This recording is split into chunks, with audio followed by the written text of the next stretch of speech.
Welcome to Cast of Wonders, the fiction audio magazine for young adults featuring stories of the fantastic. I'm Graham Dunlop. Today we present part 1 of To Be True by Jess Hislop. Jess, who lives in London, has recently been ejected from the cosy realm of academia into the perils of the real world, where she's trying to survive the life of an aspiring writer. She studied English at the University of Cambridge and 3 years later emerged with her passion for sci-fi and fantasy still fully intact. Extraordinary! In 2010, she was awarded the university's Quiller Couch Prize for Creative Writing for Augury, a short story set during the Nazi occupation of Guernsey in World War II.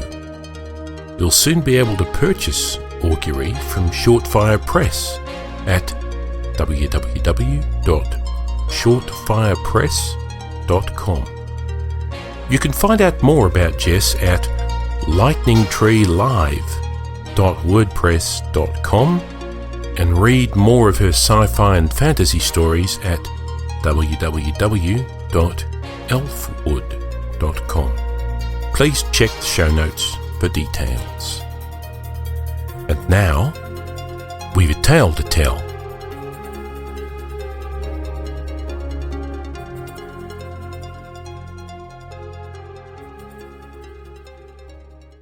To Be True by Jess Hislop. Part 1. Karima slipped out of bed and tiptoed past the line of sleeping girls. None awoke as she ghosted past, eased the door open, and slipped out. The light in the passageway beyond made her blink. Moonlight ribboned softly through the arched windows on either side. Karima padded down the corridor and reached the outside door. It was of a heavy, pale wood and carved with religious ideograms, elegant in their simplicity. Pausing, Karima traced them with her fingertip. Here was the curve of the female symbol, a chalice receiving the spiritual energy, the source of the true one. And here was the strong line of the male power, the sword icon, wielded by the true one through the warriors of the world. A smile touched Karima's lips. The world had changed since these doors were made. 5 years ago, the temple had begun accepting female acolytes, training them to become warriors alongside the men. The prospect of serving the true one in this way, of being spiritually melded with the great source and channeling its power to spread peace throughout the land, made Karima tremble with excitement. Maybe that was the reason that she couldn't sleep. She had arrived at the temple only 2 days before, and her formal training had not yet commenced. It would start tomorrow. She longed for it with all her being, and yet the thought of the strenuous path upon which he was about to embark also filled her with fear. Her parents had told her it was all right to be frightened. The true one was beautiful, but also powerful and terrible. No one, no matter how sturdy of heart and mind, could face the might of the source and not quail. As quietly as she could, Karima lifted the great latch upward and pulled the door open just wide enough to squeeze through. She was sure that the warriors resident at the temple would not be pleased that she was sneaking out. But despite Karima's conviction that she would be completely obedient throughout her training, accepting the hardships without question and learning all her lessons well, she couldn't resist this last chance to spend some time alone, just to clear her head and calm her nerves before her training demanded every second of her life. Her parents had often despaired of this particular trait. Karima always had the best intentions, and her determination made her a high achiever. but somehow she always seemed to end up doing something contrary to the authority involved. She'd been constantly in trouble throughout her schooling as a result. Karima didn't mean to upset anyone, but sometimes she just craved that moment of independence to dodge rules and regulations and be herself. But she had vowed that from tomorrow that would not happen. It would be selfish of her to steal time for herself when she should be giving all her time, and indeed all her being, to the True One. If there was one thing that could stop her willfulness, she knew that it was this: her love for the deity. In order to serve, to become a warrior, she would give up everything. She wanted to help change the world. The paving slabs were cold under her bare feet, and she shivered a little as she traversed the path that wound through the lush greenery of the temple grounds. The air itself was mild, however. Spring was just slipping into the long, humid days of summer, and the night air retained the balminess of the sun's rays, as though the moon was trying to hoard them for herself. Presently, Karima reached the end of the path, emerging from the tall flora onto the banks of a lake. The paving slabs petered into soft grass, carefully trimmed and cultivated so that it felt like she was treading on feathers. Padding to the edge of the lake, she knelt down, making sure to spread her nightdress around her so as to avoid stains that would give away her activities the next morning. Grass tickled her bare legs. Placing her hands in front of her so that her fingertips brushed the water, Karima touched her head to the ground and murmured a prayer to the True One. It would have been nigh impossible for anyone not to pray, Karima thought, even if they weren't a fervent worshipper. For on a tiny island in the centre of the lake was the shrine of the True One. It was such a breathtaking sight that no one could doubt the power that had helped shape it, had given it such luminescent beauty. On finishing her prayer, Karima lifted her head to look at it. She found she could not drag her gaze away, despite having stared at it for long hours during the previous 2 days. 8 pillars, delicately sculpted with fruit-heavy vines, supported a curving roof that rose to a point in the centre. Upon this apex balanced an orb, the universal symbol of the Source, which glowed with its own holy illumination. The light appeared different colours to each individual, and these hues also varied with time. Some people said that the colours reflected the True One's judgment of you at that moment. Some that it reflected your true feelings, whether you acknowledged them or not. And some claimed it predicted events that were soon to befall you, but that you had to decipher the meaning of each colour before you could receive the True One's message, and only warriors of the highest order, the Order of the Truth, could do such a thing. That night, Karima saw the orb as a glowing sphere of bright white, steady and calm. She wondered what it meant, but gave up quickly. Of course she, a lowly acolyte yet to even start her training, could never begin to understand the True One's message. As beautiful a sight as ever. The words were so soft, like a breeze ruffling leaves, that Karima almost didn't catch them. But catch them she did, and froze. When she heard nothing further, she slowly turned her head. A man was standing to her right, gazing out at the shrine much like she had been doing. He was tall and slender, but his confident stance told of a hidden strength.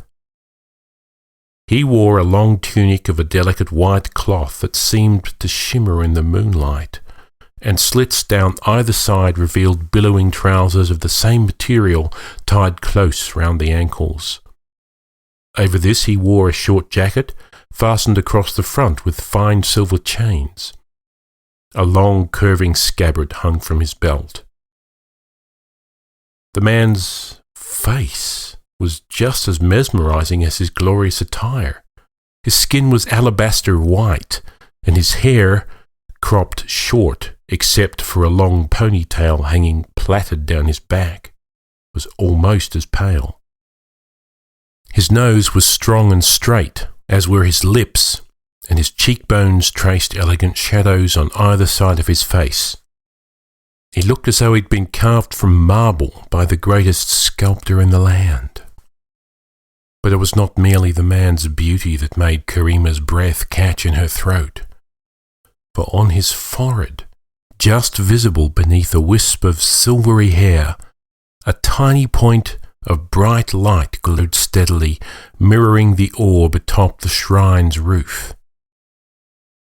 Karima had heard of these men, warriors who'd passed through the most demanding of trials to show their love and dedication to the True One. To even be granted the chance to train was one of the greatest honours imaginable. It was said that before being admitted to the High Temple of Truth, a warrior had to succeed at one final ordeal to prove themselves worthy of a place in that exalted order. But none who had passed could reveal the nature of the test. No one ever claimed to admit anyone who had failed. This man was a warrior of the Order of Truth. Struck dumb by this revelation, Karima could not even move, let alone answer. But after a pause, the man continued, his voice still soft as a feather falling, his tone dreamy as though he was speaking to himself. And yet, who would guess at what has befallen this once divine temple? Karima said nothing. The warrior's enthralling appearance, his high status, and his confusing words all combined to make her helplessly mute. Sensing her awe, the man looked down at her, a sad smile twisting his lips. Karima's heart skipped as his eyes fell upon her. They too were an arresting silver, and their depths seemed to house an elusive light. Looking into those eyes was like looking up from under water and seeing daylight reflecting on the surface. "But I have alarmed you," the man said in a more normal tone. "Allow me to introduce myself. I am Menra Owen." He held out a hand to help Karima to her feet. Hesitantly, Karima reached out to take it, almost quivering at the thought of touching a warrior of the truth. It was probably the closest she would ever come to direct contact with the source itself.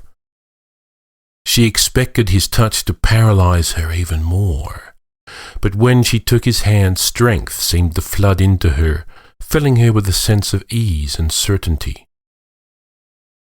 As the warrior drew her upright, Karima found herself saying, "I was not alarmed, only surprised.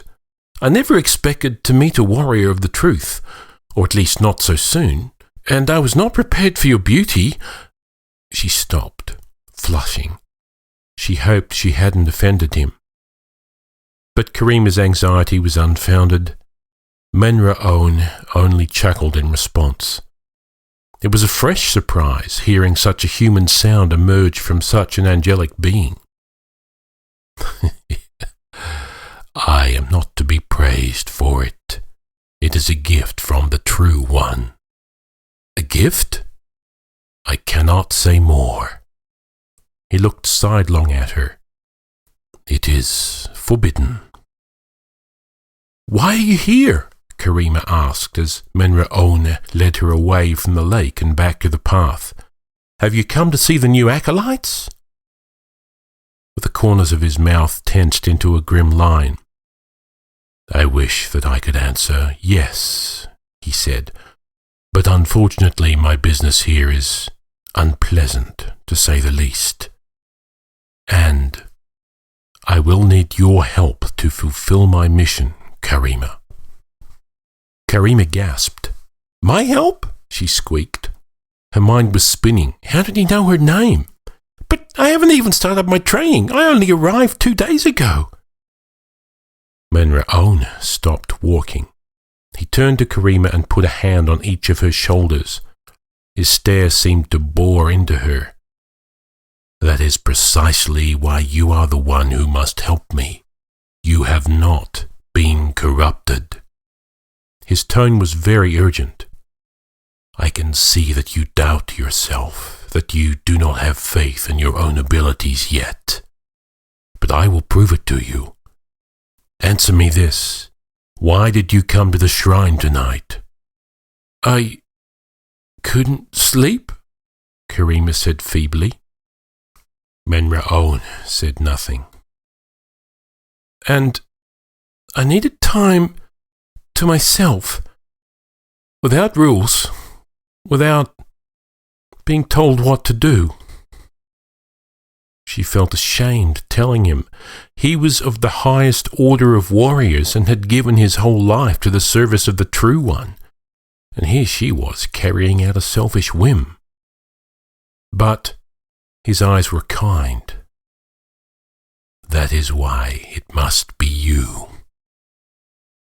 Because I'm disobedient?" "Exactly. If not for that, you would not be out here and we would not have met.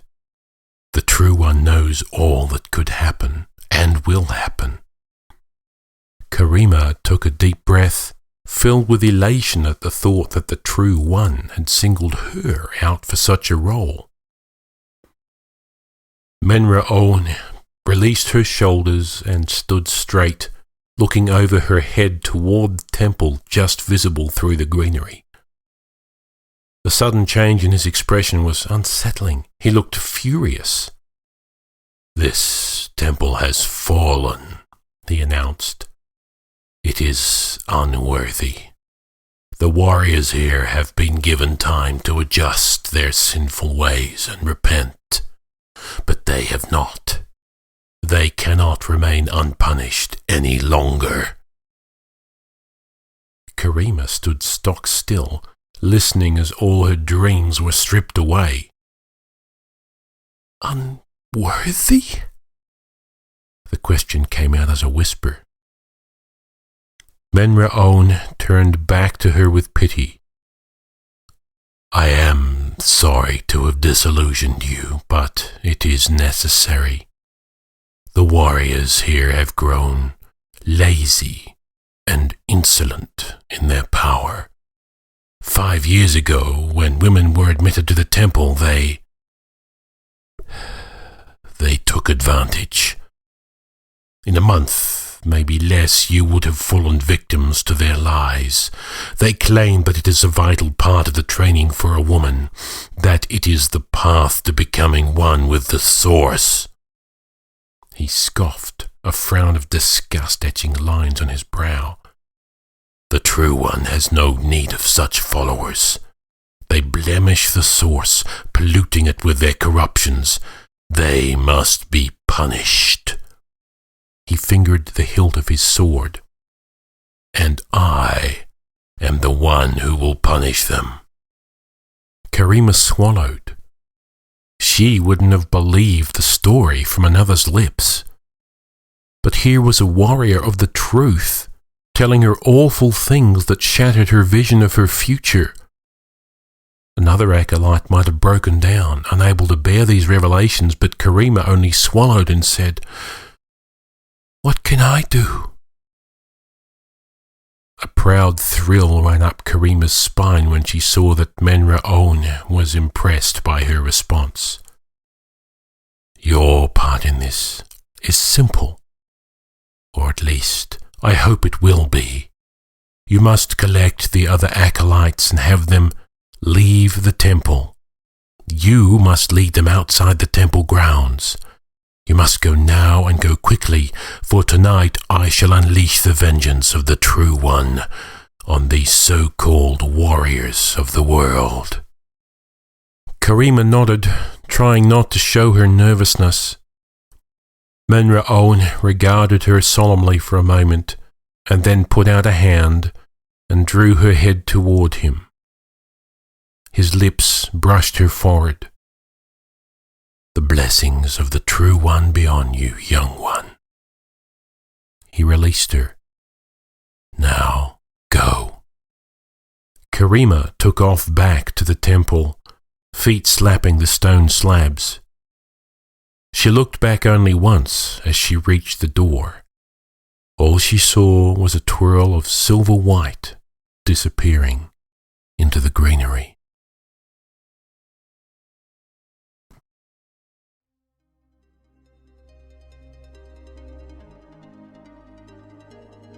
And so ends part 1 of To Be True. Is Karima as certain of herself as she seems? Where did Menra-Owen disappear to? What's really going on here? Join us next time for part 2 and find out. But better still, drop by our forum and tell us what you think of part 1. Did you like it? Do you like what we're doing? What's your favorite type of badger? How many orangutans do you own? Visit www.castofwonders.org/forums and tell us. We love your feedback. Cast of Wonders is released under a Creative Commons Attribution, Non-Commercial, No Derivatives license. Share it, of course, but don't change it or sell it. Music is from musicalley.com.